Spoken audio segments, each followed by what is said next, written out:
श्रोतेहो नमस्कार. आपण ऐकत आहात 90.8 मेगाहर्ट्झवरती महात्मा फुले कृषी विद्यापीठ राहुरीचे फुले कृषी वाहिनी हे रेडिओ केंद्र, अर्थात 90.8 FM फुले कृषी वाहिनी, कृषी संस्कारदायिनी फुले कृषी वाहिनी. आणि मी डॉक्टर आनंद चवई आपल्यासोबत आहे. श्रोतेहो, खऱ्या अर्थानं आजच्या विशेष कार्यक्रमामध्ये आपलं सर्वांचं मनपूर्वक स्वागत. आज आपण जाणून घेणार आहोत गौरव महाराष्ट्राचा. या नवीन सदरामध्ये आपण संपूर्ण महाराष्ट्रातल्या प्रत्येक जिल्ह्याविषयीची संपूर्ण माहिती आपण जाणून घेणार आहोत. आणि आज आपण सुरुवात करतो आहोत गौरव महाराष्ट्राच्या या विशेष सदरामध्ये गडचिरोली जिल्ह्याविषयीची माहिती आपण जाणून घेणार आहोत. आणि यासाठी आज आपल्या 90.8 FM फुले कृषी वाहिनी या स्टुडिओमध्ये आपण आज निमंत्रित केलेलं आहे श्री अजय लटेलवार यांना. अजय, आजच्या कार्यक्रमामध्ये तुमचं खूप खूप स्वागत. श्रोतेहो, खऱ्या अर्थानं अजय लटेलवार हा MSc ॲग्रिकल्चरल एक्सटेन्शन म्हणजे कृषी विस्तार शिक्षण या विषयामधला पदव्युत्तर पदवीचा विद्यार्थी आहे. नुकतंच त्यानं आपले कृषी विद्यापीठ येथून कृषी विस्तार या विषयातील पदव्युत्तर पदवी म्हणजे MSc पूर्ण केलेली आहे. आणि मला सांगायला आनंद वाटेल की तो गडचिरोलीतून या ठिकाणी विद्यापीठामध्ये आला आणि त्याचं शिक्षण पूर्ण केलेलं आहे. आणि गडचिरोलीविषयीची संपूर्ण माहिती, ऐतिहासिक, सांस्कृतिक, कृषी विषयक याची संपूर्ण माहिती आज आपण त्यांच्याकडून जाणून घेणार आहोत. तर अजय, आपल्याला सगळ्यांना सांगायला आनंद वाटेल श्रोते हो की महाराष्ट्राचं फुफ्फुस म्हणून ज्या जिल्ह्याची ओळख आहे असा गडचिरोली जिल्हा हे त्याचा किंवा त्याचा मूळ जिल्हा आहे, तिथला तो रहिवासी आहे. आणि त्याच्याविषयी असणारं ओतप्रोत असं त्याचं प्रेम असेल, त्याचा जिव्हाळा असेल, त्याचा सौहार्द असेल, हे सर्व आपण आज त्याच्याकडून जाणून घेणार आहोत. तर अजय, आजच्या विषयाच्या अनुषंगाने मला तुला विचारायला निश्चित आनंद वाटेल की सर्वात पहिला गडचिरोली म्हणजे गोंड राजाचा हा जिल्हा आहे आणि चिरोली म्हणजे टेकड्यांचा जिल्हा म्हणून गडचिरोली असं सगळ्यांना ओळखला जातो. अशा या गडचिरोली जिल्ह्याचा ऐतिहासिक पार्श्वभूमी किंवा त्याचा इतिहास याबद्दल काय सांगता येईल? जर गडचिरोली जिल्ह्याचा इतिहास जर बघायला गेलं तर या जिल्ह्याची निर्मिती 26 ऑगस्ट 1982 रोजी चंद्रपूर जिल्ह्याचे विभाजन करून करण्यात आली. अगदी संपूर्ण गडचिरोली जिल्हा हा पूर्वी चंद्रपूर जिल्ह्यामध्ये समाविष्ट होता. 1905 मध्ये गडचिरोली जिल्ह्याचं जिल्हा असं न तहसील म्हणून त्याचं रूप निर्मिती करण्यात आली होती. फार जर पूर्वीचं जर प्राचीन काळाचा जर इतिहास बघितलं तर या प्रदेशावर राष्ट्रकूट या राज्य होते. त्यानंतर चालुक्य, देवगिरीचे यादव साम्राज्य यांचे साम्राज्य होते. त्याच्यानंतर गडचिरोलीमध्ये गोंड राज्याचं राज्य आलं.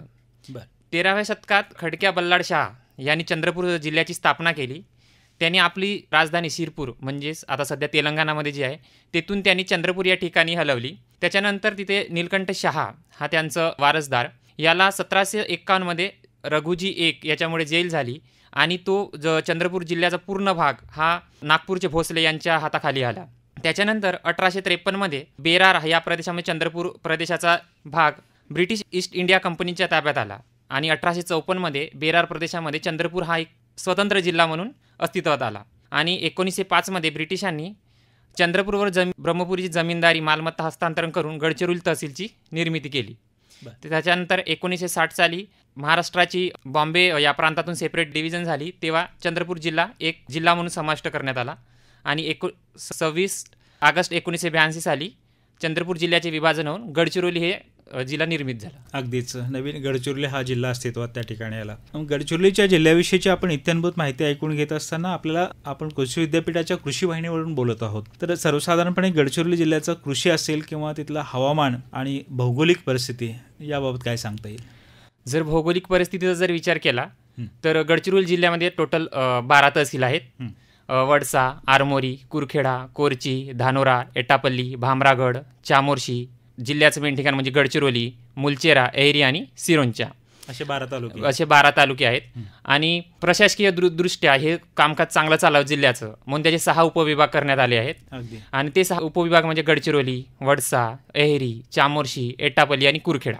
असं एका उपविभागामध्ये 2 तहसील असं त्यांचा समाविष्ट आहे. आणि जिल्ह्यात टोटल 457 ग्रामपंचायत आहेत, 9 नगरपंचायत आणि 3 नगरपालिका आहेत. अगदी 3 नगरपालिकामध्ये गडचिरोली म्हणा, वडसा आणि आरमोरी ह्या 3 नगरपालिका आहेत. आणि गडचिरोली जिल्ह्यात 3 विधानसभा क्षेत्र आहेत आणि 1 लोकसभा क्षेत्र आहे. आणि ते 1 लोकसभा क्षेत्राचे खासदार माननीय श्री अशोकराव नेते आहेत. त्याच्यानंतर जर याची अजून भौगोलिकची जर अभ्यास केला तर पूर्वेस छत्तीसगड जिल्ह्याची सीमा लागली आहे आणि खाली दक्षिणेस तेलंगणा राज्याची सीमा लागली आहे. आणि उत्तरेस भंडारा आणि गोंदिया जिल्ह्याची आणि पश्चिमेस चंद्रपूर जिल्ह्याची सीमा लागलेली आहे. त्याच्यानंतर हा जिल्हा जंगलाचा जिल्हा म्हणून सुद्धा प्रसिद्ध आहे, कारण या जिल्ह्यामध्ये 76% पूर्ण हा जिल्हा जंगलाने व्यापलेला आहे. आणि तसंच हा जिल्ह्यामध्ये सुरजागड, भामरागड, टिपागड यासारखे डोंगरदऱ्यांना सुद्धा वापरलेला आहे.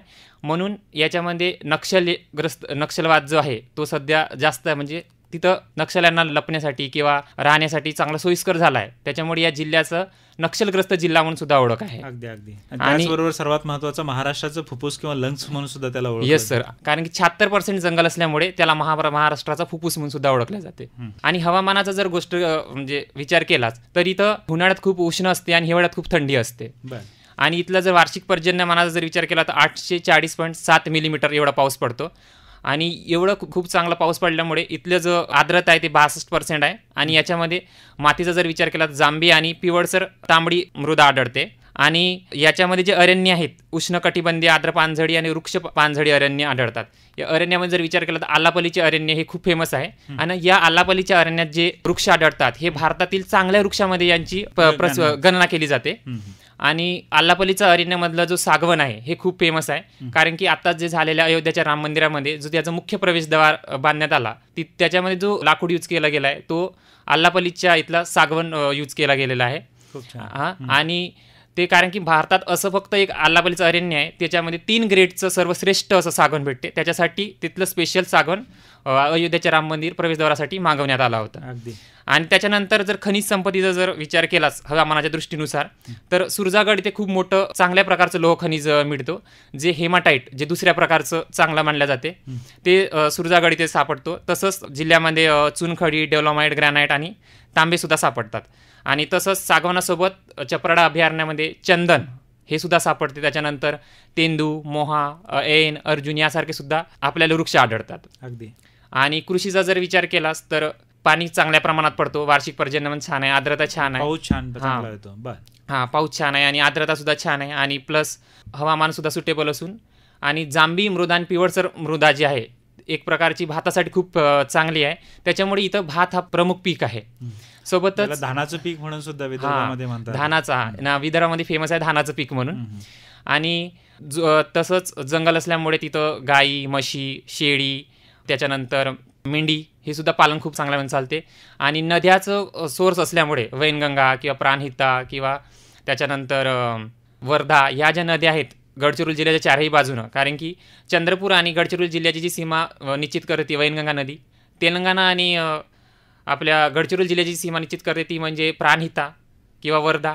आणि इकडे छत्तीसगड आणि गडचिरोली जिल्ह्याची जी करते ती पर्लकोटा म्हणजे इंद्रावती नदी. मग ह्या तिन्ही नद्या तिन्ही साईडनं आल्या त्याच्यामुळे पाण्याची सुद्धा चांगली सोय आहे. त्याच्यामुळे मासेमारी चांगली प्रमाणात चालते. आणि छोटी छोटी तलावसुद्धा गडचिरोली जिल्ह्यात असल्यामुळे मासेमारीसुद्धा चांगली चालते. कृषीच्या रिलेटेड म्हणजे विचार केला तर खऱ्या अर्थानं तिथले शेतकरी शेती पण करतात आणि शेतीशी पूरक असणारे जे व्यवसाय आहेत, दुग्ध व्यवसाय असेल, शेळी पालन असेल, मेंढी पालन असेल आणि मत्स्यपालन याच्यामध्ये सुद्धा त्यांचा मोठ्या प्रमाणामध्ये सहभाग दिसतो. Yes sir. आणि त्याचबरोबर आज जंगल तू म्हणतो इतक्या प्रमाणामध्ये आहे तर जंगलाच्या दृष्टीनं करणारे जे काही त्यांच्याशी रिलेटेड असतील तर ते सुद्धा सगळ्यात मोठ्या चांगलं एक साधन आहे. पाण्याच्या स्तोत्राबद्दल पण तू सांगितलं की इतक्या नद्या सगळ्या उगम पावत आहेत सगळ्या, पिण्यासाठी आणि शेतीसाठी दोन्ही पण साठी पाण्याचा याचा उपयोग होतो का? हां सर, म्हणजे विहिरी आहेत गावात, तलाव आहेत. आणि विहिरी किंवा तलाव आणि नदीमध्ये नदीवर डॅम वगैरे बांधल्यामुळे जे काही गावामध्ये जे बोरवेलला पाणी असेल किंवा विहिरीला पाणी असेल ते भरपूर प्रमाणात पाण्याचा स्रोत वाढत पाणी उपलब्ध होते. आणि कृषीसाठी सुद्धा छोटी छोटी तलाव आहेत. किंवा विदर्भामध्ये फेमस म्हणलं तर बोडी हे एक असं प्रकल्प आहे की जस्ट तलावासारखं असतं, छोट्या तलावासारखंच असते. ते आपली जी शेत असते त्याच्या वर असतो, कारण की वरून खाली पाणी आलं पाहिजे शेतीला, त्यासाठी ते बोडी प्रकल्प म्हणून असतो विदर्भामध्ये नॉर्मली.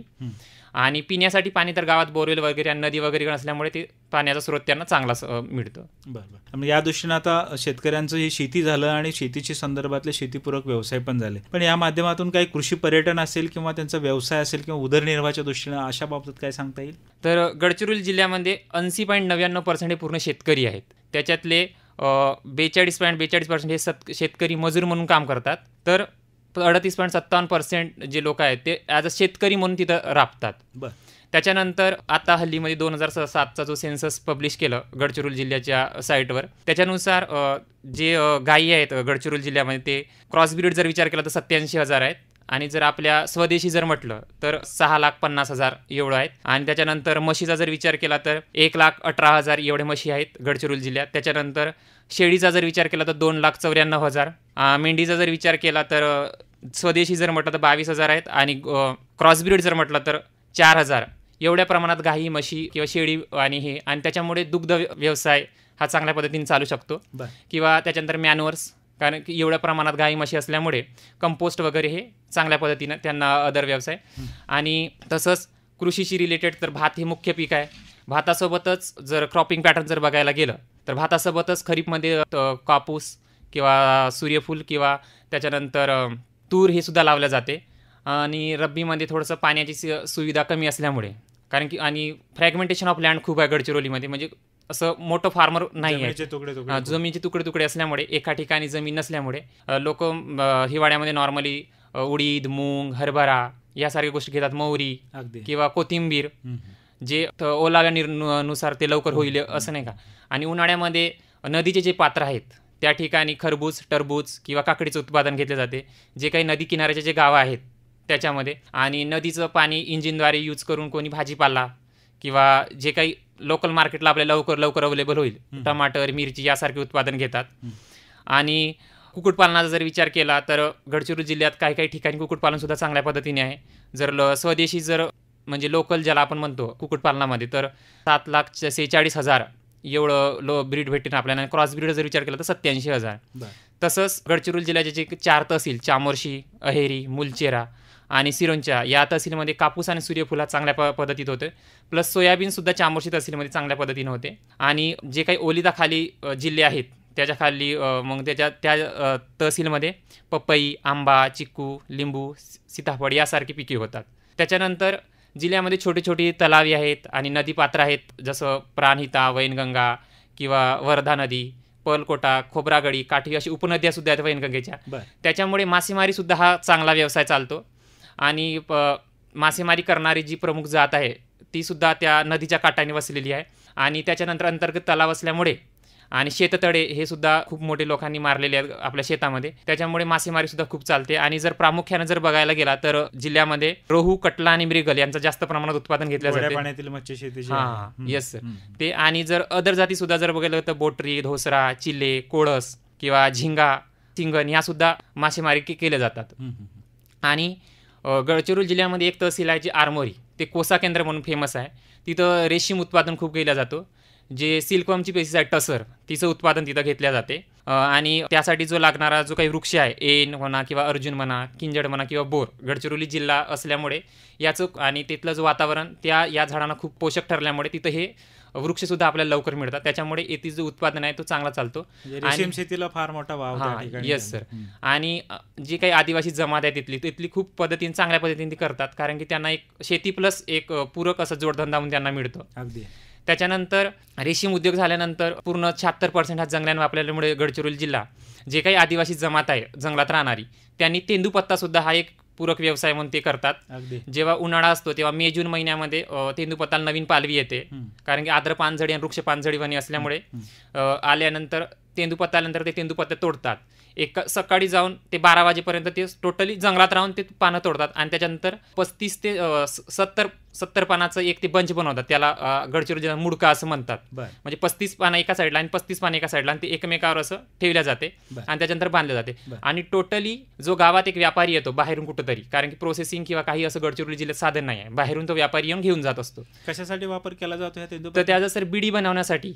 आता लोकली नवीन मार्केटमध्ये आली तर त्याच्यासाठी नाही, पण जे काही पहिल्या काळापासून बीडी बनत होती तंबाखूची किंवा याच्यासाठी, तर त्यासाठी त्याचा उपयोग होतो. आणि मग ते 70 पानाचा मुडका ते बनवतात आणि पर घराला 100 जर मुडके झाले तर लोकांना 70 ते 80 रुपये मिळतात, कारण 70 ते 80 रुपये पर शेकडा असं त्याचा रेट असतो.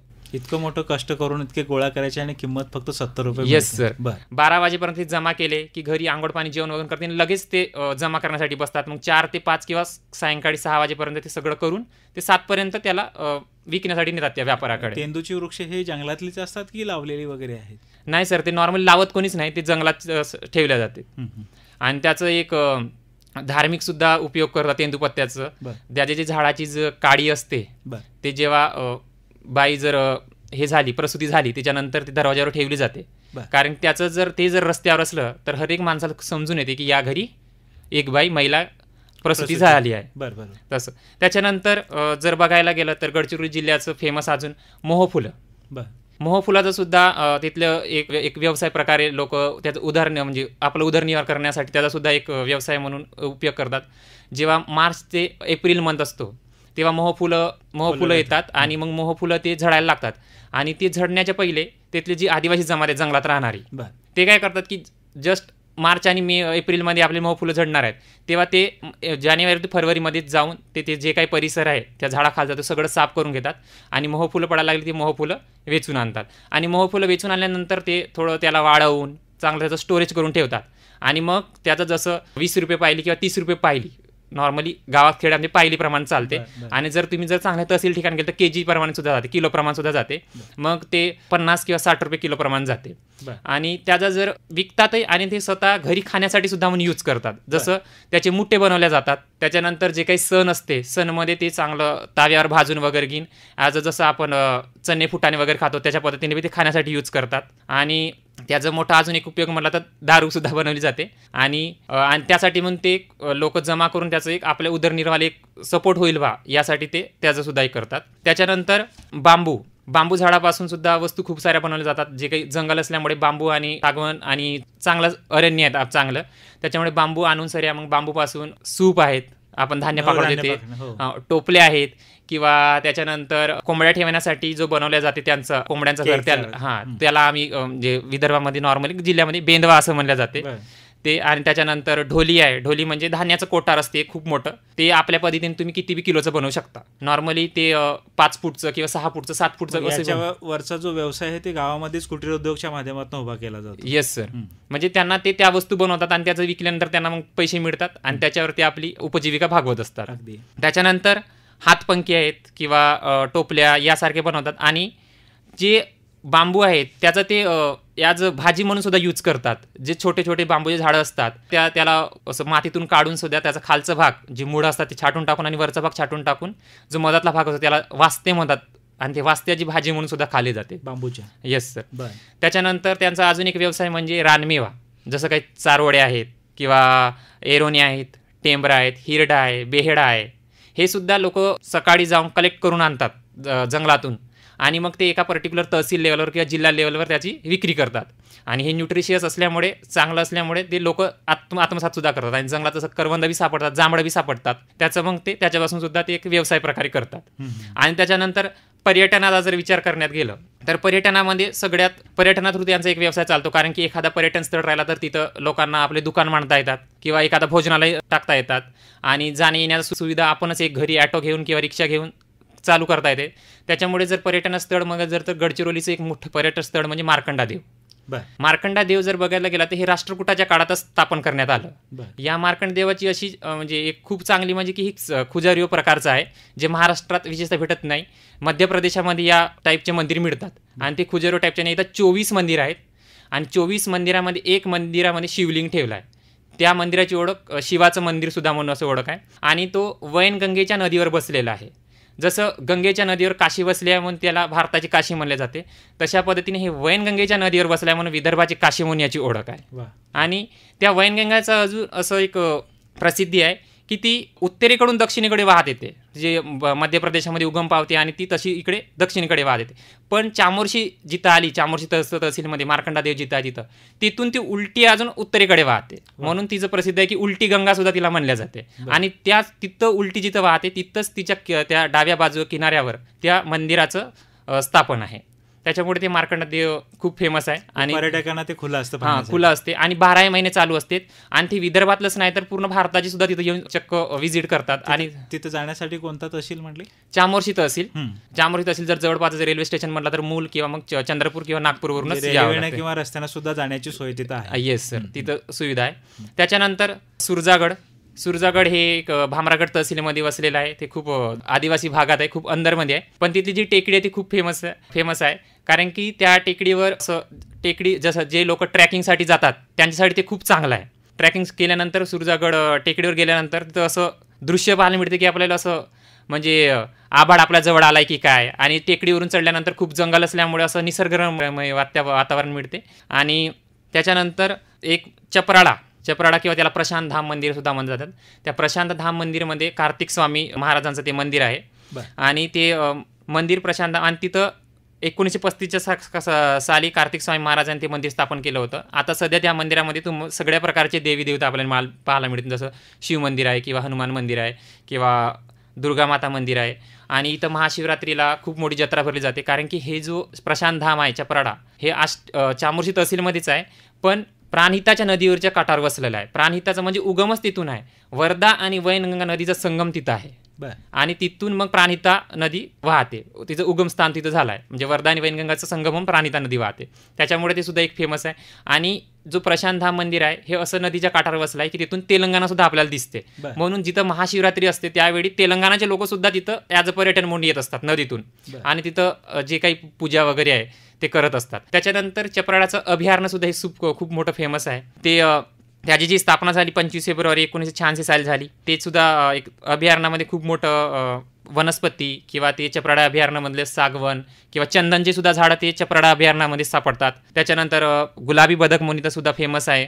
त्याच्यानंतर सरपटणारे जे प्राणी आहेत, नाग किंवा अजगर, हे सुद्धा वेगवेगळे प्राणी सुद्धा तिथं पाहायला मिळतील. त्याच्यानंतर जर अजून दुसरं पर्यटन स्थळ जर म्हटलं तर भामरागड इथे त्रिवेणी संगम आहे. पामल गौतम, इंद्रावती किंवा पोलकोटा या 3 नद्याचा संगम आहे. आणि 3 नद्याचा संगम असल्यामुळे जर तुम्ही सायंकाळच्या वेळेस जर गेलं तर तिथं जो सूर्यास्त आहे ते खूप सुंदर बघण्यालायक आहे. आणि त्यासाठी तिथलं खूप मोठं पर्यटन तिथं येत असतात.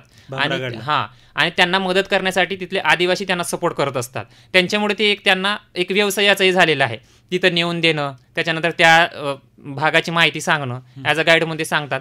त्याच्यानंतर त्या ठिकाणी ते त्यांचं दुकान म्हणा किंवा हॉटेल म्हणा ते स्थापन केले. त्यांच्यामुळे त्यांना एक व्यवसाय म्हणून एक चांगलं झालेलं आहे. त्याच्यानंतर लख्खामेट्टा हा जो सिरोंचा तहसीलमध्ये असलेला आहे, हा लाक्षागृह, या लाक्षागृहासाठी हा प्रसिद्ध आहे. लाक्षागृह म्हणजे असं की कथासंग्रहानुसार जर बघायला गेलं तर महाभारत काळातले जे पांडव आहेत त्या लाक्षागृहामध्ये आश्रय घेतले होते. आणि जेव्हा कौरवांनी त्या पांडवावर जेव्हा लाक्षागृहामध्ये आहेत असं माहीत झालं कौरवांना, तेव्हा त्या लाक्षागृहाला त्यांनी आग लावून दिली.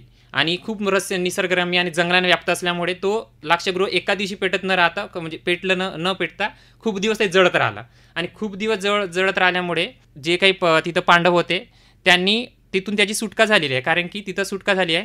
आणि तिथं गुप्त मार्ग असा एक लपलेला आहे जो डायरेक्ट तलावामध्ये निघतो. आणि त्या गुप्त मार्गाने ते पांडव तिथून बाहेर निघाले होते. आणि तिथलं साक्ष म्हणजे असं की तिथं लाक्षागृहाच्या विटा आहेत किंवा लपलेले मार्ग आहेत, सरोवर आहेत, हे तिथलं एक साक्ष आहे की इथं पांडव आले होते आणि तसं झालं होतं म्हणून. त्यासाठी ते लख्खामेट्टा सुद्धा एक फेमस आहे. त्याच्यानंतर बिनागुंडा धबधबा, हा बिनागुंडा धबधब्याचं म्हणजे एक फेमस असं किंवा इथं अबुजमाद म्हणजे ज्याचा नष्ट होणे संभव नाही, आणि माद म्हणजे डोंगर किंवा दर्या किंवा खूप अशा खोल दर्या, आणि हे खूप मोठं म्हणजे वरून असं पाणी पडतं या धबधब्याचं. आणि इथं जे जात राहते माडिया जात, तिला बडा माडिया सुद्धा म्हणल्या जाते. आणि हे खूप अतिदुर्गम भागात आहे ती. आणि त्या जो गाव आहे तिथं त्या बिनागुंडाजवळ कुवकोड्डी, हा बिलकुल त्या टेकडीवर वसलेलं एक गाव आहे. त्या टेकडीवरून तुम्हाला असं निसर्गमय वातावरण दिसेल, आणि त्याच्यामुळे हे फेमस तिथलं एक पर्यटन स्थळ आहे. त्याच्यानंतर वनवैभव आल्लापल्ली, ज्याला आपण ग्लोरी ऑफ आल्लापल्ली सुद्धा म्हणतो, ज्याला बायोडायव्हर्सिटी हेरिटेज साईटनं सुद्धा नामांकन मिळालं आहे 2013ला. इथं सुद्धा खूप जैवविविधता बायोडायव्हर्सिटी आहे खूप, आणि त्याच्यामुळे त्याचं संरक्षण करावं ते परमनंट एक संरक्षण क्षेत्र म्हणून घोषित करण्यात आलेलं आहे. इथं सुद्धा खूप पर्यटक येत असतात. आणि इथं सुद्धा मग जवळपास जे काही तिथे जवळपासचे लोक आहेत त्यांनी तिथं आपले हॉटेल किंवा दुकानं वगैरे टाकलेली आहेत, त्याच्यामुळे त्यांना एक सुद्धा व्यवसाय म्हणून मिळत असतो. आणि त्याच्यानंतर जर बघाल तर वर्धम जीवाश्म पार्क सिरोंचा तालुक्यात खूप मोठं जीवाश्म पार्क आहे, कारण की जे 5 ठिकाण भारतात आहे ज्याच्या डायनोसॉरचे अवशेष सापडले, त्याच्यापैकी एक जो वर्धम जीवाश्म पार्क आहे जे सिरोंचा तालुक्यात आहे, वर्धम गावात डायनासोरचे आपले जीवाश्म सापडलेले आहेत. आणि तिथे जो जीवाश्म सापडला होता गोदावरी नदीच्या खोऱ्यात जो सापडला होता, तो गावाचं नाव कोथापल्ली पोचमपल्ली या गावात जो सापडला होता, तिथले ते डायनासोरचे अवशेष तिथून घेऊन कोलकात्याला जे इन्स्टिट्यूट आहे तिथं नेऊन ते ठेवले आहेत. त्याच्यामुळे हा एक सुद्धा एक पर्यटन स्थळ म्हणून चांगला आहे जीवाश्म पार्क, वर्धम जीवाश्म पार्क. त्याच्यानंतर पुष्कर कुंभमेळा सिरोंचाचा पुष्कर कुंभमेळा हा प्राणहिता नदीवर आयोजित केला जातो. दर 12 वर्षांनी आयोजित केला जातो. आणि या दर 12 वर्षी लोक केल्यामुळे प्राणहिता नदीवर 3 राज्याचे लोक येत असतात, महाराष्ट्र, तेलंगणा आणि छत्तीसगड. इथं येतात, स्नान करतात, आणि त्या नदीच्या जवळपास असलेल्या म्हणजे सिरोंचापासून 7 किलोमीटर असलेल्या कालेश्वरम मंदिरात जाऊन ते पूजा करतात. त्याच्यानंतर चामोर्शी तहसीलमध्ये कोठरी नावाचं बुद्ध विहार आहे. ते खूप जंगलात असं आहे. त्या याला नाला संगम बुद्ध विहार किंवा माडेमोदी परिसर म्हणतात किंवा अरण्यवास बुद्ध विहार म्हणतात. ते जे बुद्धविहार आहे असं जो कोठरीचा जो भाग आहे ते खूप 2 नाल्यांचा संगम झालं आणि तिथं एक जे भिक्खू ज्याला समजले जाते तथागताचे जे हे आहेत त्यांना तिथं त्यांनी आपली उपासना केली होती, त्याच्यामुळे तो बुद्धविहार बांधण्यात आला आहे. आणि ते बुद्धविहार आणि दिवाळीच्या भाऊबीजेच्या दुसऱ्या दिवशी तिथं खूप मोठी यात्रा भरली जाते आणि तिथं 10 दिवस टोटल यात्रा भरली जाते. 10 दिवस पूर्णपणे यात्रा भरली जाते आणि तिथं खूप मोठी असं लोक येत असतात. नागपूरपासून तर गोंदिया, भंडारा हे सगळं विदर्भाचे जे लोक आहेत तिथं येत असतात. त्याच्यानंतर एक असं डेव्हलपमेंट किंवा एक चांगलं प्रकल्प म्हणून लोक बिरादरी प्रकल्प हेमल कस्याचं हे सुद्धा खूप फेमस आहे. हे सुद्धा भामरागड तालुक्यात आहे हे प्रकल्प. आणि हे प्रकल्प महाराष्ट्र सेवा समिती वरोरा जिल्हा चंद्रपूर द्वारे एक सामाजिक उपक्रम म्हणून राबवण्यात आला. आणि अगदी श्रोते हो, तुम्हाला सांगायला निश्चित आनंद वाटेल की आपण 90.8 FM फुले कृषी वाहिनीच्या माध्यमातून अजय लाटेलवार यांना ऐकत आहात. आणि आपल्या सगळ्यांना माहीत असेल की लोक बिरादारी प्रकल्प जे की प्रकाश आमटे आणि मंदाताई आमटे यांच्या कार्यातून हा सगळं लोक बिरादारी प्रकल्प म्हणून पाहायला मिळतो. आणि आपण कदाचित doctor Prakash Amte the real hero हा चित्रपट पाहिला असेल, ज्याच्यामध्ये अभिनेता नाना पाटेकर आणि प्रकाश आमटेंची भूमिका केलेली आहे. तर तो हाच लोक बिरादारी प्रकल्प याविषयी अजय सांगतो आहे. अजय, आणि या प्रकल्पाअंतर्गत तिथं रुग्णालय, आश्रमशाळा आणि पशु अनाथालय चालवला जातो. तर हा रुग्णालय जो आहे तो 23 डिसेंबर 1973 रोजी आपले आताच तुम्ही सांगितल्याप्रमाणे मान्य बाबा आमटे आणि त्यांच्या पत्नी मंदाकिनी आमटे यांनी चालू केलेलं आहे. आणि तिथं रुग्णालय कारण की आदिवासी भाग आहे, माडिया जमात भामरागड तहसीलमध्ये नॉर्मल डॉमिनन्स त्यांचा आहे. तिथं मलेरिया आणि कॉलेरा हे खूप प्रमाणात वाढत होतं, त्यांच्यामुळे त्यांनी रुग्णालय स्थापन केलं. आणि त्याच्यातून आता दरवर्षी 45,000पेक्षा जास्त रुग्णालयात जाऊन बरे होतात. अगदी.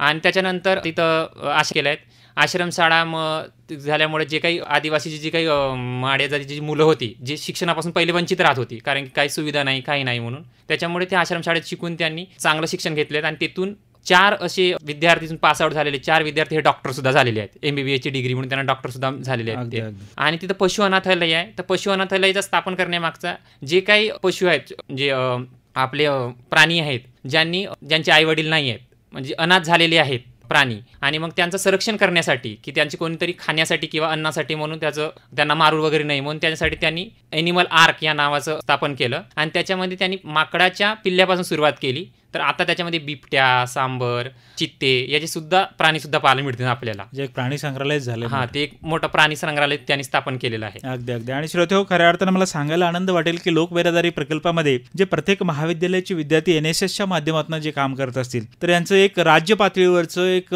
श्रमसंस्कार शिबिर या लोक बिरादारी प्रकल्पामध्ये आयोजित केलं जातं राज्यभवनाच्या माध्यमातून. आणि अनेक विद्यार्थ्यांना त्याच्यामध्ये सहभाग घेता येतो. आणि खऱ्या अर्थानं निसर्गाच्या सानिध्यामध्ये लोक बिरादारी प्रकल्पाच्या माध्यमातून जे आदिवासी लोकांच्यासाठी सेवा कार्य त्या ठिकाणी सुरू आहे हे पाहण्याचा प्रत्यक्ष अनुभव विद्यार्थ्यांना यामध्ये माध्यमातून या लोक बिरादारी प्रकल्पाच्या माध्यमातून विद्यार्थ्यांसाठी उपलब्ध होतो. अजय, आणि त्यांना त्यांनी कम्युनिटी लिडरशिप केली, त्यासाठी त्यांना 2008 मध्ये रॅमन मॅगोसिस पुरस्कार सुद्धा प्रदान करण्यात आला आहे बाबा सरांना. तसंच त्याच्यामध्ये त्यांचे जो पशु अनाथालय आहे तर तिथं बिबटा कसं वाढलं यासाठी त्यांनी नेगल 1 आणि नेगल 2 हे सुद्धा बुक सुद्धा प्रसिद्ध केलेले आहेत.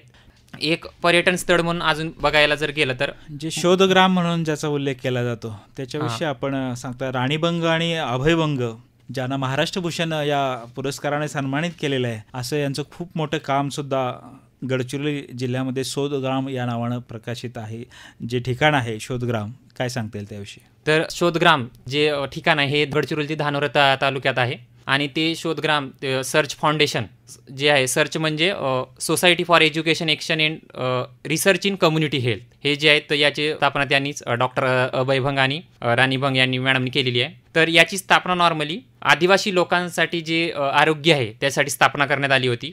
स्पेशली जो काही गडचिरोली जिल्ह्यात बालमृत्यूचं प्रमाण खूप होतं आणि ते कमी करण्यासाठी याची स्थापना करण्यात आली होती. त्याच्यानंतर त्यांनी गावागावामध्ये आरोग्य दूत, असं ग्रामीण आरोग्य दूत ही संकल्पना असं राबवली होती.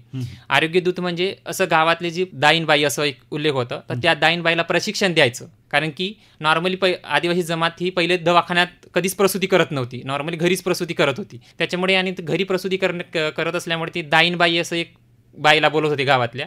मग त्या दाईनबाईला प्रशिक्षण द्यायचं आणि प्रशिक्षण देऊन तिला सगळं सांगायचं की प्रसूती कसं करायचं किंवा काय करायचं, कसं केअर करायची या गोष्टी. आणि याच गोष्टीतून आशा जो आता आपण म्हणतोय हा समोर जो आलेला आहे आशा, तर याच माध्यमातून जे डॉक्टर अभय भंग आणि राणी भंग यांनी चालवली चळवळ जे आहे ते राष्ट्रीय ग्रामीण आरोग्य अभियानाद्वारे जे आपले पूर्व राष्ट्रपती डॉक्टर APJ अब्दुल कलाम यांनी जी घोषणा केली होती, तर ते अशा जो कॉन्सेप्ट आहे तो त्यांच्या आरोग्य दूत, ग्रामीण आरोग्य दूत या कॉन्सेप्टपासून आलेला आहे. अगदी. आणि त्याच्यानंतर त्यांनी एक बालमृत्यू तर म्हणजे कमी तर केलीच, पण त्यांनी दारूबंदी जो आहे प्रकल्प त्याच्यासाठी त्यांनी मार्गदर्शन केलं आहे. त्याच्यानंतर त्यांच्या ज्या मिसेस आहेत डॉक्टर राणी भंग यांनी महिलांना वैद्यकीय समस्या दिल्या, जे काही महिलाचे प्रॉब्लेम असतील प्रसूतीच्या वेळी झालेलं किंवा गर्भशयाशी रिलेटेड किंवा त्यांच्या कमरीचा आहे किंवा सांधेदुखी असं वगैरे जे काही त्यांचं आहे त्यांच्याबद्दल त्यांनी महिलांना चांगलं हे सोयीसुविधा देत आहेत. त्याच्यानंतर आदिवासीचं आरोग्य, कारण की मलेरियाग्रस्त जास्तीत जास्त कॉलेरा होतो आदिवासीमध्ये, मग त्यासाठी सुद्धा ते त्यांचा एक उपक्रम चालला आहे. त्याच्यानंतर असंसर्गजन्य रोग आहेत त्यांच्यासाठी सुद्धा, आणि त्यांचा मुलगा अमृत त्यांनी सुद्धा आता नवीन उपक्रम चालू केला, तो म्हणजे निर्माण म्हणजे 18 ते 28 वर्षापर्यंत जे काही तरुण आणि तरुणी आहेत यांचं हप्त्यातून एकदा मिटिंग घेणे आणि त्यांना त्यांच्या ज्या वयानुसार जे काही रोग आहेत किंवा त्यांचं जे काही वाढत्या वयानुसार त्यांचे चेंजेस आहेत किंवा काय होत आहे त्यांच्याबद्दल सगळं माहिती देणं, समुपदेशन ते सुद्धा चालू आहे. आणि यांच्या या महाराष्ट्र भूषण पुरस्कार सुद्धा मिळालेला आहे 2003ला.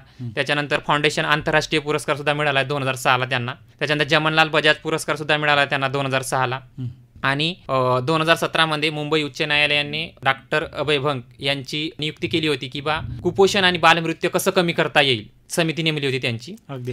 आणि त्यांचा जो बालमृत्यू कमी करण्याचा जो मॉडेल फेमस झालेला आहे तो म्हणजे होम बेस्ड निओटल केअर, हे डॉक्टर अभय भंग यांनी मॉडेल जर निवडलं होतं, त्या मॉडेल थ्रू बालमृत्यू कमी झालेला आहे. त्याच्यानंतर पर्यटनाच्या बाबतीत जर बघायला गेलं तर मुतनूर हिल स्टेशन एक हिल स्टेशन आहे जे मुतनूर चामोर्शी तालुक्यात आहे.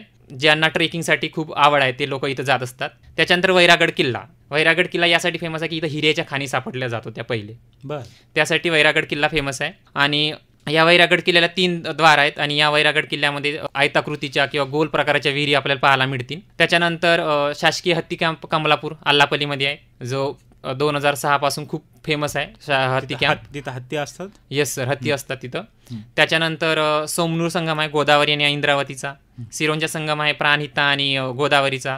खोब्रामेंढा देवस्थान आहे जे कुरखेडा तहसीलमध्ये आहे, तिथं शिव मंदिर ते सुद्धा फेमस आहे. त्याच्यानंतर अहेरी तालुक्यामध्ये व्यंकटपुरा एक गाव आहे, त्याच्यामध्ये गरम पाण्याचं कुंड सापडतो, तिथं सुद्धा एक पर्यटन स्थळ म्हणून छान आहे. त्याच्यानंतर टिपागड कोरची तालुक्यात आहे, ते एक सुद्धा पर्यटन स्थळ आहे. आणि दिना प्रकल्प आणि चिचडो बॅरेज हे जे 2 नदीवर बांधलेले धरण आहेत, हे सुद्धा इथं सुद्धा पर्यटक खूप मोठ्या प्रमाणात येत असतात. आणि हे एक सुद्धा पर्यटन आणि तिथल्या स्थानिक लोकांना एक व्यवसाय म्हणून जे काही हॉटेल किंवा दुकानं किंवा ॲज अ गायडन्समध्ये सपोर्ट करतात आणि त्याच्यामुळे त्यांना एक व्यवसाय म्हणून चांगला त्यांना मिळत आहे. अगदीच पर्यटनाच्या बाबतीत आपण खूप चांगल्या पद्धतीनं गडचिरोलीला उभा केलं आहे. पण जर गडचिरोलीचे 12 तालुके जर बघितलं आपण तर त्या दृष्टीनं पर्यटकांना सुरक्षित वाटणारे किंवा सर्व दृष्टीनं सुरक्षित असेल अशा पद्धतीनं जर पर्यटन करायचं असेल तर ह्यातलं कशा पद्धतीनं आपण सांगू शकाल? जर सुरक्षेच्या दृष्टीने जे म्हटलं तर जे रस्त्यावरच आहेत बिलकुल, जसं चामोर्शी किंवा गडचिरोली, आरमोरी, वडसा हे जे भाग आहेत यांच्यात कमी प्रमाणात जंगल सापडलं जाते. पण कोरची, कुरखेडा, भामरागड, सुरजागड हे खूप डीपमध्ये भागात आहेत आणि इथं जाण्याच्या सोयीसुविधा सुद्धा खूप कमी आहेत. कारण की रस्त्यांचं सुद्धा डांबर किंवा तुम्हाला असं रस्ते मिळतील नाही आणि मोस्ट ऑफ द डोंगर दऱ्याने वळलेला आहे, त्याच्यामुळे तुम्हाला खूप ठिकाणी पायी जावं लागते. म्हणून मोस्ट ऑफ द ठिकाणी तुम्हाला सकाळीच जावं लागेल. सकाळी जसं लाक्षगृह आहे जे सिरोंच्यामध्ये, तुम्हाला सकाळीच जावं लागेल, कारण की त्यांचं येताना किंवा जाताना एवढा वेळ उशीर लागतो की ते डोंगर दऱ्यावर खूप मोठ्या याच्यावर असल्यामुळे लवकर जाऊन तुम्हाला लवकर यावं लागते. म्हणून तुमच्या जर सोयीसुविधा आणि चांगल्या पद्धतीने जाण्याच्या याच्यात जर म्हटलं तर जे काही चामोर्शीतील मार्कंडा देव आहे किंवा चपराडा अभयारण्य आहे किंवा प्रशांत धाम मंदिर आहे किंवा आरमोरीचं वैरागड किल्ला आहे, हे जे ठिकाण आहेत 4-5 ठिकाण असं हे खूप सुंदर तुम्हाला सोयीस्कररित्या लवकरात लवकर उपलब्ध होतील आणि रस्त्यावर असल्यामुळे हे आपल्याला इथं हे होईल, चांगलं होईल. अगदीच. आणि खऱ्या अर्थानं गडचिरोली हा आदिवासींचा जिल्हा अशी सुद्धा गडचिरोलीची ओळख आहे. तर नेमकंच कोणत्या जमाती ह्या आदिवासींच्या या भागामध्ये आहेत आणि त्यांच्या संस्कृतीविषयी काय सांगता येईल? तर गडचिरोलीमध्ये तर 4 प्रकार म्हणजे आदिवासी जमातीमध्ये तर 4 सापडतात: गोंड, माडिया गोंड, कोलाम आणि परधान. पण प्रामुख्याने जर बघायला गेलं तर गोंड जमात आणि माडिया गोंड जमातच सगळ्यात जास्त आहे. जर गोंड जमातीचा जर बघायला गेलं इतिहास तर गोंड जमात ही द्रविड परिवारातील मुख्य जमात समजली जाते. या जमातीची स्वतंत्र एक गोंडी भाषा आहे आणि ती गोंडी भाषा म्हणजे तेलुगू, तमिळ आणि कन्नडी भाषा मिश्रित आहे. त्यांची जर वेशभूषा बघायला गेलं तर पुरुष एक कमरेभोवत पायाला घट्ट असं धोतर नेसतात आणि स्त्रिया साडी आणि चोळीचा पेहराव करतात. बरं. आणि त्यांची जर संस्कृती आणि परंपरा जर बघायला गेली तर गावामध्ये त्यांचे एक गोटुल घर असतो. बरं. तिथं जे काही अविवाहित मुली किंवा मुलं आहेत ते तिथं म्हणजे डान्स किंवा गाणी म्हणत असतात. आणि त्याच्यानंतर त्यांचा एक नृत्य प्रकार जो फेमस आहे कर्मा हा जो नृत्य प्रकार आहे तो त्यांचा फेमस आहे. त्याच्यानंतर कर्मासोबतच ते ढेमसा आणि दंडारी हे सुद्धा नृत्यच खूप फेमस आहे. आणि दंडारी हे जे नृत्य आहे दिवाळीच्या आधी सुरू होतो. दिवाळी यायच्या पहिलेच ते दंडारी म्हणून करतात.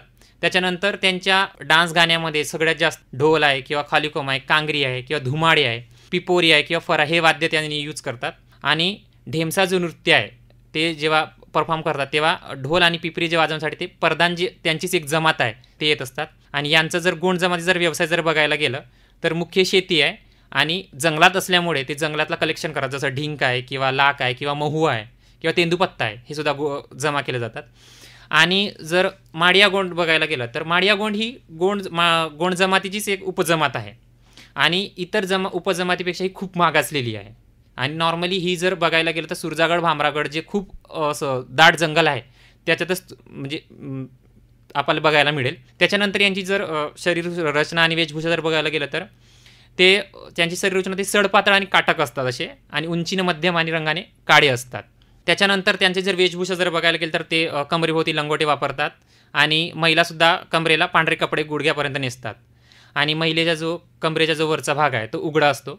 पण नॉर्मली जे अविवाहित आहेत ते चोळी आणि परकरचा वापर करतात. पण ज्यांचं लग्न झालं आहे ते फक्त खाली वरचा भाग उघडा असते. त्याच्यानंतर स्त्रियांच्या गळ्यात माळ असते, मण्याच्या माळा असतात ज्यांना ते बोटदुमे म्हणतात त्यांच्या भाषेत, माडिया भाषेत. त्याच्यानंतर नाकात गोलाकृती नथ असते त्याला ते मोसारडोमे म्हणतात. आणि त्याच्यानंतर कानात रिंगा असते ज्याला ते ताडिंग म्हणतात. पायात पैजण, बोटात तवरड्या अशा प्रकारची सुद्धा आभूषण ते घालत असतात. आणि त्यांची जर वस्ती जर घरं जर बघायला गेली तर लहान लहान झोपड्याच्या आणि दूर दूर अंतरावर असतात. आणि त्यांची घरं ही एकमेकांच्या दरवाजासमोर आली पाहिजे अशी बांधतात ते. म्हणजे दुसऱ्याचं घर न माझं घर एकमेकांसमोर दरवाजे दोन्ही दिसले पाहिजे असं त्यांचं घर असते. आणि त्यांचं संस्कृती जर बघायला गेली तर भाताची कापणी झाली की म्हणजे धानाची कापणी झाल्यानंतर ते त्यांचा मोठा सण म्हणत असतात त्याला ते मोवापुंडम म्हणतात, मोवापुंडम. आणि त्यांचं रेला नृत्य हे खूप फेमस आहे. जसं गोंडींचं कर्मा किंवा ढेमसा दंडोरी तसं त्यांच्या माडिया गोंडाचं रेला नृत्य खूप फेमस आहे. त्याच्यानंतर दसरा जो आहे सण ते त्यांच्या पारंपरिक पद्धतीने खूप मोठ्या उत्सवात मनवल्या जाते. त्याच्यानंतर जर आपल्याला चांगल्या कामाची जर सुरुवात करायची असेल तर ते पंडम म्हणून एक पूजा करत असतात. त्या पूजेमध्ये ते आपल्या आईवडिलांना आणि जे काही त्यांचे आराध्य दैवत आहेत त्यांना ते नमस्कार करून तेच नॉर्मली ते चांगल्या कामाची सुरुवात करत असतात. आणि यांचा व्यवसाय जर बघायला गेलं तर हे खूप दाट जंगलामध्ये असल्यामुळे यांचा शिकार करणं, जे काही रानमेवा आहे ते गोळा करणं, त्याच्यानंतर कंदमुळे गोळा करणं, मासेमारी करणं, पशुपालन करणं हे. आणि शिकारीला त्यांच्या भाषेमध्ये वेटावेंदाना असे म्हणतात. आणि अजून एक जर म्हटलं तर परदानला देसाई किंवा पठारी किंवा पनाल या नावाने ओळखला जातो. आणि जे मूळ गोंड होते जे 7 भाव होते आणि ते 7व्या भावापासून आले ते म्हणून त्यांना 7 देवी असं सुद्धा म्हणलं जाते. आणि परदान लोक हे नॉर्मली जिथं गोंड जमात असते त्यांच्या साईडलाच ते बसलेले असतात कारण की त्यांच्या डान्समध्ये हे पेपरी किंवा ढोल वाजवण्यासाठी जात असतात परदान त्यासाठी. आणि त्याच्यानंतर यांची जर संस्कृती जर बघायला गेली तर लोक ते गोंडी भाषा नॉर्मली गोंडी भाषा बोलतात. कारण जिल्ह्यामध्ये जर बघायला गेलं तर मराठी, हिंदी, बेंगॉली, छत्तीसगडी, गोंडी तसे तेलुगू भाषा बोलली जाते. तर त्याच्यापैकी 56.38% लोक हे मराठी भाषा बोलतात आणि 26.68% गोंडी, 8.87% तेलुगू, 5.12% बेंगॉलीसुद्धा गडचिरोली जिल्ह्यात काही ठिकाणी पाहायला मिळतील. त्याच्यानंतर 2.15% हिंदी आणि 69.36 कारण की छत्तीसगडची सीमा लागली असल्यामुळे सुद्धा लोक छत्तीसगडी भाषा बोलतात. आणि तेलुगूसुद्धा खाली लागल्यामुळे तेलंगणा राज्य त्याच्यामुळे सुद्धा इथं तेलुगू बोलली जाते. आणि त्यांचं पेरसा पेन हे एक दैवत आहे आदिवासी लोकांचं. पेरसा पेन हे त्यांचं दैवत आहे आणि ते त्याची पूजा करत असतात. त्याच्यानंतर एखादं शुभ कार्यप्रसंगी आहे किंवा एखादं पिकाचं उत्पादन चांगलं झालं तर मग त्यांना आनंद व्यक्त करायचा आहे तर तेव्हा ते जसं आता सांगितल्याप्रमाणे रेला हे नृत्य करत असतात. आणि त्या रेला नृत्यामध्ये ढोल किंवा पिपोरी हे वाद्य वाजवून ते आनंद व्यक्त करत असतात. त्याच्यानंतर जिल्ह्यामध्ये इतर सुद्धा व्यक्ती आहेत. जर जिल्ह्याची जर संस्कृती बघायला गेली तर इतर जो जमातीचे लोक आहेत त्याची दिवाळी आहे किंवा दसरा आहे किंवा इतर जे सण आहेत ते सुद्धा साजरे केले जातात. आणि लोकसंस्कृतीमध्ये जर बघायला गेलं तर झाडीपट्टी रंगभूमी हे खूप फेमस असं गडचिरोली जिल्ह्याचं एक म्हणजे प्रसिद्ध आहे असं. बर. तर झाडीपट्टी रंगभूमी जर बघायला गेलं तर ही एक हौशी रंगभूमी आहे. बर. इथं लोक आपल्या हौसेने येतात आणि आपली कला सादर करतात. म्हणजे महाराष्ट्रातून सगळ्या जिल्ह्यातून लोक त्या ठिकाणी येस सर. बर. महाराष्ट्रातून खूप मोठ्या मोठ्या म्हणजे ऍक्टर इथे येऊन आपलं नाटक सादर करत असतात. बर. जिल्ह्यामध्ये पहिलेच आदिवासी कधी असतो हा झाडीपट्टी हा सर नॉर्मली दिवाळीच्या नंतर आणि महाशिवरात्रीपर्यंत चालू असतो हा वाला बर. झाडीपट्टी रंगभूमी. काय स्वरूप असते याचं? सर याच्यामध्ये नाटक असतात. आणि जर याचं बघायला गेलं तर जो याचं केंद्र आहे तो गडचिरोली जिल्ह्यातील वडसा हे जे तहसील आहे तिथं ते आहेत आणि 50हून अधिक त्यांच्या झाडीपट्टी रंगभूमीच्या नाट्यसंस्था आहेत तिथं. बर. आणि तिथे जे काही महाराष्ट्रातले सगळ्या जिल्ह्यातले कलाकार तिथे येत असतात. नॉर्मली पहिले असं होत नव्हतं. जे काही आदिवासी भाग आहे किंवा जिल्ह्यातले लोक खूप दूर दूर जाऊन बघू शकत नव्हते नाटकं गिटकं. तर त्यासाठी मग त्यांनी जे दंडारा आहे किंवा नाटक आहे किंवा गावात जे केले जातात त्यांचे लोकगीते किंवा लोककला त्यासाठी त्यांनी ते तयार फॉर्म झाला एक प्रकारचा झाडीपट्टी रंगभूमी म्हणून. आणि झाडीपट्टी म्हणजे रात्रभरचं त्यांचं म्हणजे एक पीक होते. आता दिवाळीनंतर आपलं पीक होते आणि त्याचा आनंद व्यक्त करण्यासाठी किंवा एक चांगल्या पद्धतीने करण्यासाठी म्हणजे आनंद किंवा एक सर्वांसाठी पाहण्यासाठी ते उपलब्ध असतं. मजा करण्यासाठी ते हा सर सगळ्यांसाठी. आणि नाटकाला एवढी गर्दी असते की 3 ते 4 हजार एका नाटकाला लोक असतात. एवढं लोक म्हणजे बघण्यासाठी आतुरत असतात कारण की एवढं फेमस आहे झाडीपट्टी. म्हणजे नॉर्मली ते आमचं जे काही नागपूर, भंडारा, गोंदिया किंवा चंद्रपूर आहे, गडचिरोली ह्या भागामध्ये नाटकं एका दिवसाला एक नाटकं होत असतात. आणि नॉर्मली जर चांगले कलाकार आहेत मोठ्या दिल्लीपर्यंत जर ही गोष्ट जर गेली असेल तर त्या नाटकामध्ये काम करणारे परशुराम खुनी हे कलावंत होते. त्यांना पद्मश्री अवॉर्ड मिळाला. आणि तेव्हा ही झाडीपट्टी रंगभूमी त्या गडचिरोली जिल्ह्यापासून तर दिल्लीपर्यंत पोहोचली असं मानले जाते. आणि झाडीपट्टी रंगभूमीची स्पेशल म्हणजे झाडीपट्टी बोली. झाडीपट्टी बोली ही खूप वेगळी आहे थोडीशी आणि त्याच्यामुळे त्या नाटकामध्ये झाडीपट्टी भूमी येत म्हणजे झाडीपट्टी बोली येत होती. आणि हे झाडीपट्टीचं सामाजिक सुद्धा एक काम आहे चांगलं. कारण की या नाटका थ्रू चांगलं आरोग्याचं कसं असेल किंवा चांगलं स्वच्छतेबद्दल कसं असेल तर असे मार्गदर्शनपर असं नाटक सादर केलं जाते. त्याच्यामुळे लोकांपर्यंत एक संदेश जाते. म्हणजे प्रबोधन केलं जातं की म्हणजे एक तर घराची म्हणजे घरची घर कसं चालल्या जाते वगैरे असं तर नाटकं असतातच पण एक प्रबोधन सुद्धा एक नाटकं सुद्धा सादर केली जातात. तसंच गावामध्ये नाटकाच्या निमित्ताने पाहुणे येतात आणि पाहुणे आल्यामुळे मोस्ट ऑफ द जुन्या काळात लग्न जुळायची. बरं. म्हणजे कोणता मुलगा आहे किंवा कोणती मुलगी आहे हे घरात पाहुणे आल्यामुळे माहीत व्हायचं.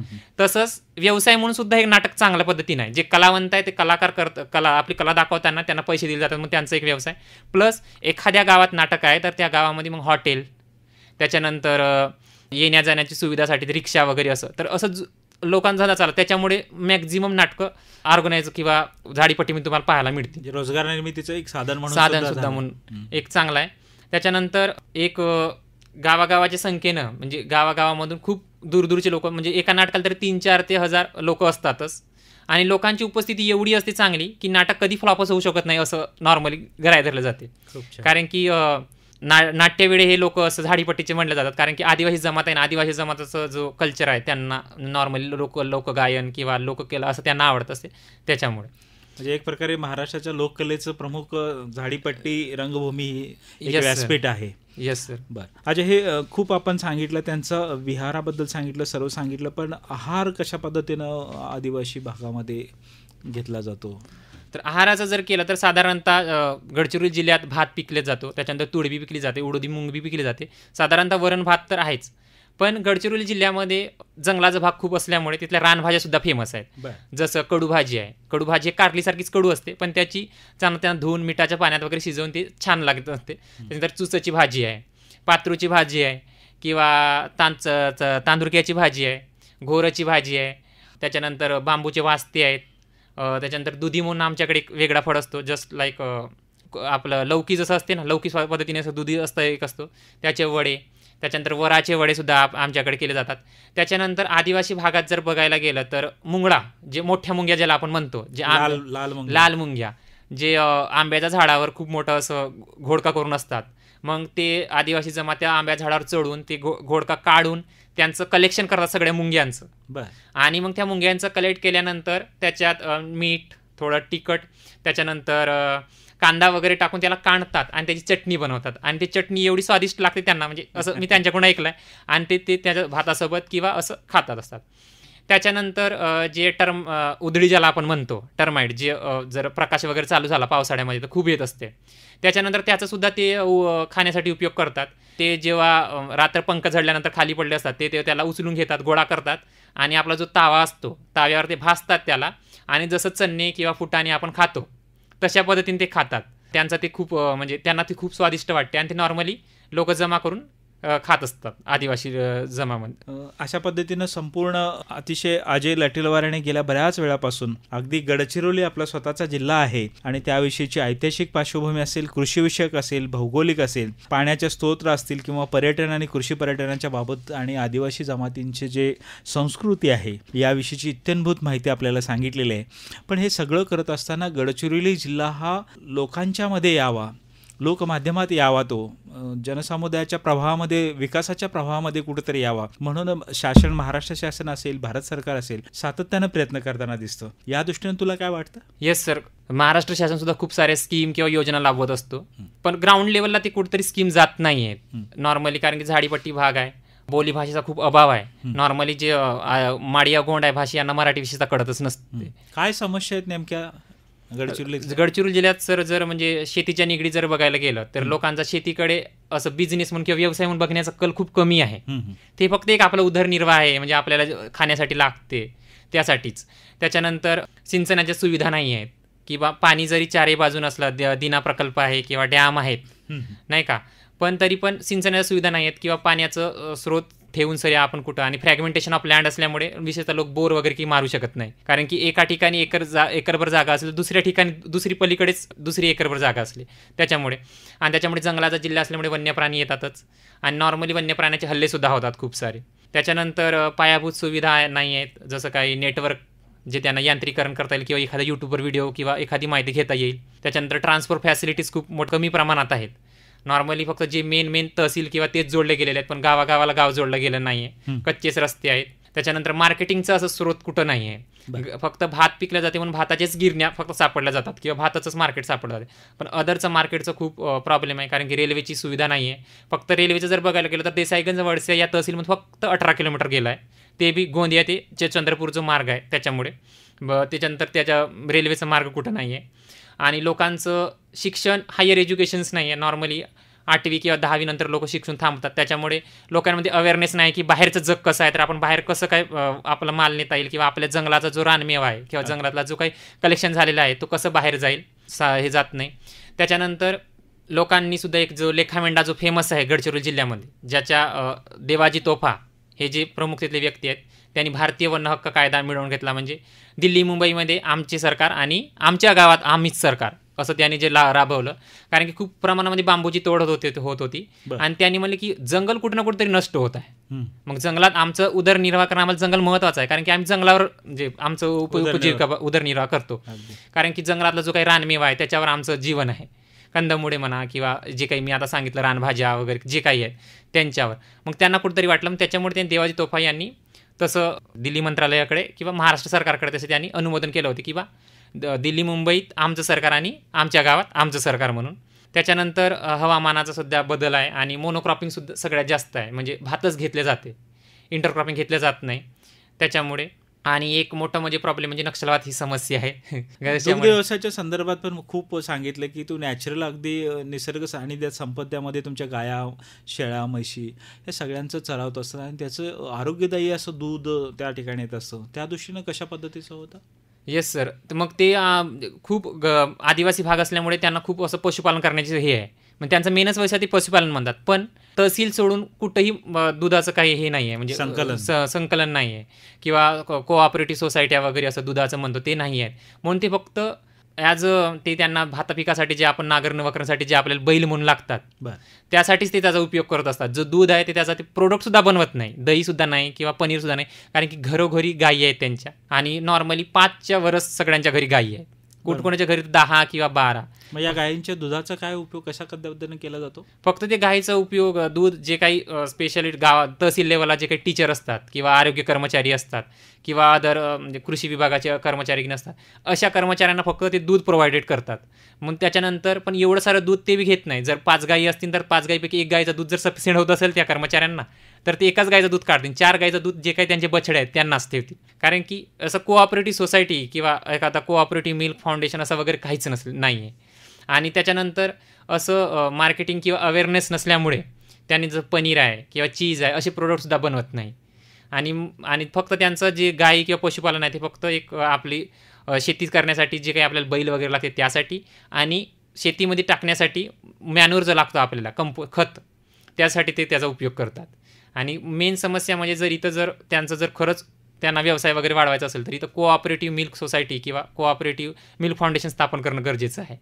कारण की त्यांचं मिल्क जर येईल आणि त्यांच्या तिथल्या लोकांना प्रशिक्षण देणं की दुधापासून आपण काय काय वस्तू बनवू शकतो किंवा प्रोडक्ट बनवू शकतो, किंवा दुधाचं आपण एकत्र येऊन गावातल्या लोकांनी जर सगळं दूध संकलन केलं आणि याचं जर आपण बाहेर मार्केटिंग केलं गडचिरोलीसारख्या ठिकाणी वगैरे, तर आपल्याला कसा उपयोग होऊ शकतो, एखादा लघु उद्योगातून आपण मोठ्या उद्योगावर कसं जाऊ शकतो याच्याबद्दल प्रशिक्षण त्यांना वगैरे देण्याची खूप गरज आहे. अजून काय सांगता येईल आपल्याला? तेच सर, म्हणजे मार्केटिंग फॅसिलिटीज खूप कमी आहेत आणि ट्रान्सपोर्ट फॅसिलिटीज खूप सुद्धा कमी आहेत. म्हणजे शेती आणि जंगलाच्या भागात असल्यामुळे, शेती पाण्याचं खूप हे असल्यामुळे त्यांना भात हे प्रमुख पीक असलं तरी पण ते तेवढं उत्पादन घेत नाही, फक्त आपलं उदरनिर्वाह होईल एवढंच घेतात. कारण की मार्केटिंग फॅसिलिटी आणि ट्रान्सपोर्ट फॅसिलिटीज कमी असल्यामुळे. अगदी खरं आहे. श्रोते हो, 90.8 FM फुले कृषी वाहिनीच्या माध्यमातून गेल्या बऱ्याच वेळापासून आपण अजय लटेलवार या विद्यार्थ्यांशी गडचिरोलीविषयीची इत्थंभूत माहिती आपण घेत आहोत, चर्चा करत आहोत. आणि अतिशय पोट तिडकिणा आणि अगदी त्या जिल्ह्याचा तो विद्यार्थी असल्यामुळे संपूर्ण माहिती आपल्याला त्या जिल्ह्याविषयी दिलेली आहे. आपल्या सगळ्यांना माहिती आहे की महाराष्ट्राचं फुफ्फुस म्हणून ओळखला जाणारा गडचिरोली हा अतिशय जवळून आपल्याला त्याच्या तोंडून आपल्याला ऐकायला मिळाला, आपल्याला पाहायला मिळाला. आणि खऱ्या अर्थानं एक महाराष्ट्राचाच, आपल्या प्रगतशील महाराष्ट्राचाच एक भाग असणाऱ्या